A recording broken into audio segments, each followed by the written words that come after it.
പിതാവിന് മോക്ഷം കൊടുക്കാൻ വെള്ളം കിട്ടാനായിട്ട് ജലത്തിന് ക്ഷാമം വന്നപ്പോൾ പ്രാർത്ഥിച്ച് ആ ഗംഗാദേവി ഭൂമിയിലേക്ക് ഇറങ്ങി വന്നു എന്നും ഐതിഹ്യങ്ങൾ ഒരുപാടുണ്ട്.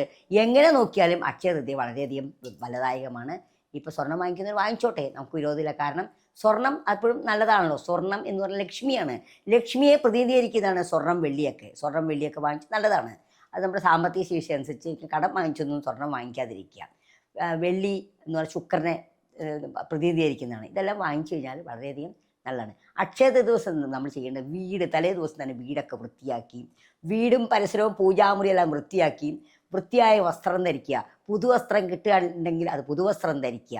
ഇതെല്ലാം ചെയ്ത് സുമംഗലികളാണെങ്കിൽ കണ്ണെഴുതി പൊട്ടുതൊട്ട് സിന്ദൂരമൊക്കെ തൊട്ട് എപ്പോഴും വളരെ ഐശ്വര്യത്തോടെ ഇരിക്കണം.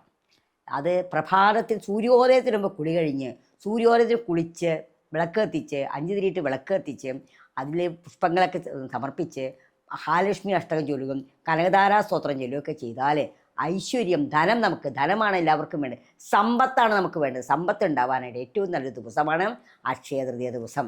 അക്ഷയതൃതീയ ദിവസം നമ്മൾ കുളിക്കാതെയും ജപിക്കാതിരിക്കരുത്. അതുപോലെ വീട് വൃത്തിയാക്കാതെ അമ്പലങ്ങളിൽ പോയിട്ട് കാര്യമില്ല. ആദ്യം വീട്ടിൽ നിന്നാണ് തുടങ്ങേണ്ടത്. ഗ്രഹം നന്നായാൽ എല്ലാം നന്നായി. ഗ്രഹത്തിലെല്ലാം വൃത്തിയാക്കി വിളക്ക് കത്തിച്ച് പ്രാർത്ഥിച്ച ശേഷം വേണം ക്ഷേത്രങ്ങളിൽ ദർശനം നടത്താനായിട്ട്.